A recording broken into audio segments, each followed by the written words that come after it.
All right, we're going to jump right into it at Thompson, Connecticut. This is a 2-race day on Sunday. We had a practice qualifying. This is the highlights from race 1. I'm going to speed through some of this and not bore you with the details in between. So we had 20 cars starting the race. I think it was 20 or 22. There were 2 cars that weren't being scored. I don't know if they didn't have transponders or transponder issues, but basically 20 cars in this race, approximately. And we started 6th place. Little kerfuffle there in turn 1. Up to 4th. Happy with that. And going into this weekend, if you've been watching my videos, I was racing oval. So I raced oval twice at Star Speedway. I tried to race 3 times, but one race got rained out. And I think that has helped me in multiple ways. One is I think I just understand the car handling dynamics better. I think the setup we had for the road course was really hooked up, or excuse me, the oval was really hooked up, and it helped me feel the rear end and how it should be sliding and kind of how to control it in a slide better. Even though I've been road racing for a long time and the car has been sliding a lot, it just gave me that feeling and confidence in the rear end, I think, which helped me going into this weekend. Another big part of that transition was I basically reset the car up from scratch. So I worked with the guys at Go Motorsports. The team has been working on a new setup, and a big shout out to Trevor Krause, who's been championing that setup and working with it and making it work to win races. He's won multiple races this year. In fact, he wins one today. He got a 1st and a 2nd on this weekend. Him and Hetty were going back and forth for the win. I got to watch a little bit of that. They're up front right now, and I've heard it was really exciting. I mean, basically, they were back and forth every lap. So we'll fast forward through some of this. Get to some of the more action parts of this. And this car, this number 19, is Mungin here. I was racing him most of the weekend, I think. And you'll see some highlights from that battle in both races. Get by him a little bit here. I think in race 1 they were a little bit off because we're going to go back and forth here. He comes up my inside. He is racing really well and going fast, but the car definitely faded towards the end of this race. And you'll see once I do make the pass and make it stick, he's not even in my mirrors anymore. So I'm going to push him down the straightaway here. I'm saying, hey, let's go. I'll push you. But he decides to stay all the way to the inside and block the inside of the corner, even though I was just going to push him the whole way.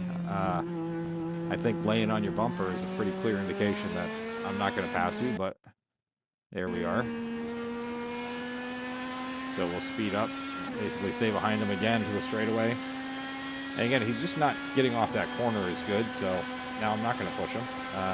He wanted to protect the inside anyway, so I'll just try for the pass now.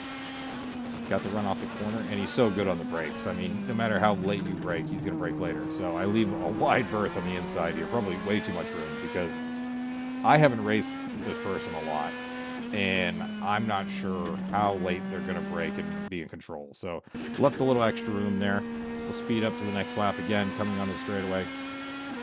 Just big run.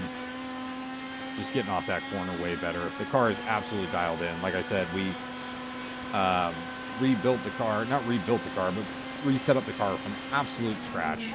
We moved some lead around. We made some big setup changes. We were trying, like I said, the new or different setup that Trevor's been running. And the car felt amazing. I mean, I gave Trevor a hug when I got out of the car. It just felt so much better than what I had been running. And it's not that the setup that I had was no good. I mean, obviously I did pretty well with it. But this just seems a lot more like what I'm used to. And I think the baseline setup we had could work. But there's just different drivers like different things, right? And I come from a different background and a smoother driving car. So that's the end of race 1. It didn't change from there, so I finished 4th place. But I come from Formula V, where it's about being smooth and being really, using all of the racetrack and getting on the gas as early as possible, and all those same racing things apply here. But I think the guys who can wheel the car more are better with the kind of the baseline setup that I had been running. So it's a little different. All right, we're starting third in this race out of 20 cars because I had the third fastest time in race 1, which puts me in P3. Now, Mungin here is going to come up the inside. I was not expecting this at all, so we're basically 4 wide right now. He sends it and makes it work. I don't know how that worked, but I'm so glad that Hetty, who's on my left right now, realized we were 3 wide, or 3 or 4 wide, because I was next to him, he was turning in, and I'm assuming he thought I was going to go down to the curb because I should be able to. Well, there's a car coming up my inside that I saw, and I couldn't get there.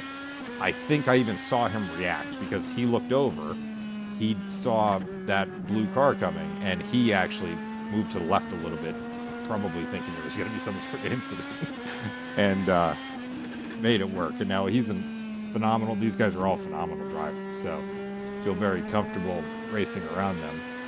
But again, I haven't been up at the front here racing these particular drivers at all. I've been kind of more mid-pack, but this weekend, like I said, the car was just hooked up. We were on good stuff, and the lap times showed that it was all working. So I'm very happy to be hanging with these guys. I'm in the lead for the Masters class, kind of handily. I forget where they qualified. I can show it on the screen. But the Masters drivers behind me were Darren Gallant, who you've seen in many videos before, who's also on the Go Motorsports team, and then Sean Buffington, of course. I think there's definitely a couple other Masters in the field, but those are the 2 that I normally race against. There's not as many Masters drivers. These kids in front of me, you could probably put any 2 of them together and they wouldn't be my age. I'm 41 years old now, and these kids, they're not even 21. I don't believe anyway. I could be wrong, so correct me if I'm wrong, guys, but and they've been driving for years. I think Trevor's been driving for quite a few years, maybe 6-7 years now. I'm not certain of that. And I really don't know about the other guys, but I know they're not new to this.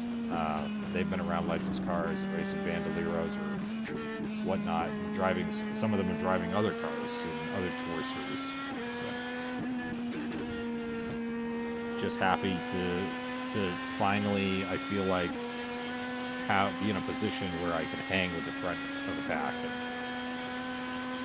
we have a gap behind us. It's really our 4 cars broken away at this point.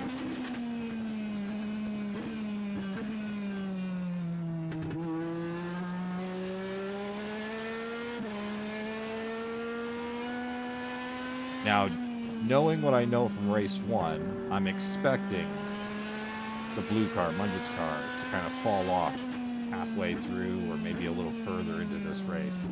That's what happened in the race 1, where his rear end kind of fell off. He wasn't able to make it stick, and I got around him and made it work. And I think once the rear tires got overheated on him, he just really fell backwards in the previous race. So I'm not too concerned about my position right now. I don't think we have anything for the front 2. I think Trevor and Eddie are just going to get away. It'd be nice to hang if we could just hang in the draft, and who knows, maybe they bump each other off or an accident happens or something, and we pick up some positions, but I'm really not thinking we're going to catch them. So all I want to do is hold on to Mungin here, and hopefully, if I can hold in his draft, maybe his car falls off, maybe I get the pass, and we'll see how the race goes. I'm in the draft now. You can see how much the draft makes a difference in these cars.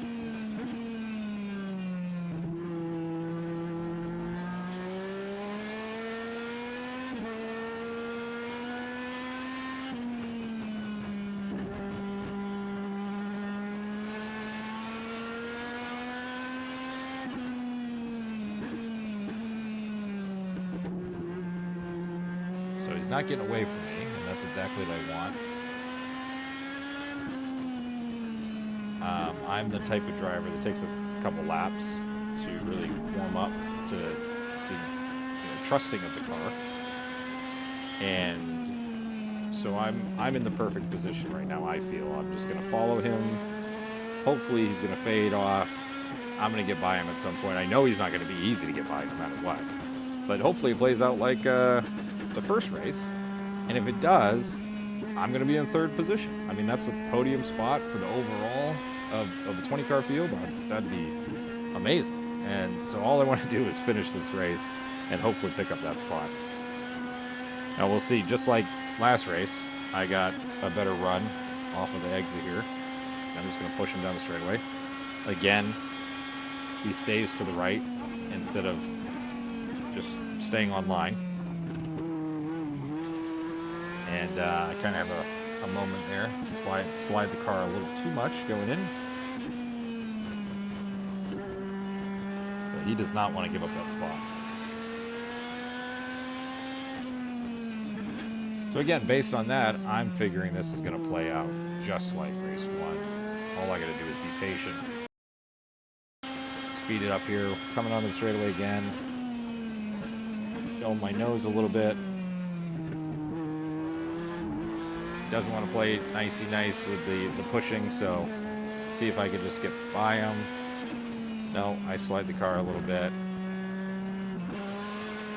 He has to take that tight, so maybe I can over-under him, but now I'm on the outside for this, so that's not going to work.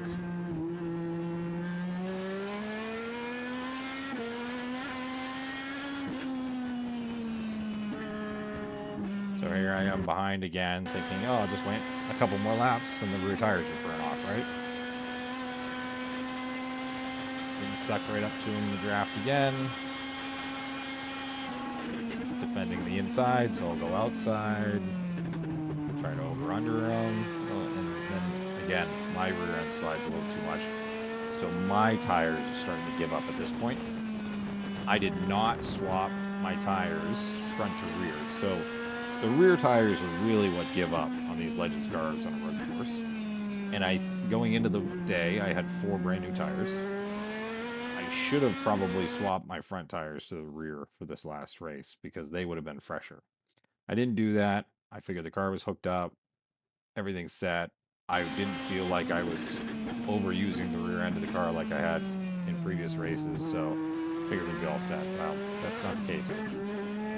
And here, I actually dipped a wheel off the curb. And it didn't look that bad in the video, but it was a big thud. And we're about 3/4 of the way through this race right now. So I'm thinking, oh man, I hope I don't have a flat tire. All I want to do is finish this race. I've let him get away. It's not happening. I'm not making the pass. So we just got to take it easy here. Finish the race out. All right, so this is kind of a boring part of the race now because I'm not going to make any passes and I'm kind of in no man's land. Nobody's behind me at the moment. But we'll speed up to the checkered flag.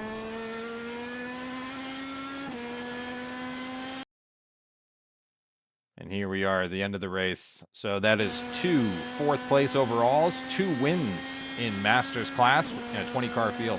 Big field here at Thompson. Had a great weekend. Super excited about the way it went. The car really feels great. Everything's working well, and I feel like I'm finally making some forward progress. Here at Tech, there's Mike Milanovich walking over to congratulate Trevor from Go Motorsports, and congrats to those guys. They did a fantastic job, and I'd like to thank my sponsors for helping me get here. iRacing specifically, best company to work for. If you're not iRacing, you need to get on it because that's how you get fast. And Go Motorsports Shop for helping out with the setup, keeping the car on the track and parts in the pits, and of course my wife again for putting up with me and sticking with me through all of this silliness. And if you guys are at the racetrack and you watch my videos, say hi, come by. You can sit in the car, see if you want to get into this. You can ask me anything you need. So thanks for watching. We'll talk to you again soon.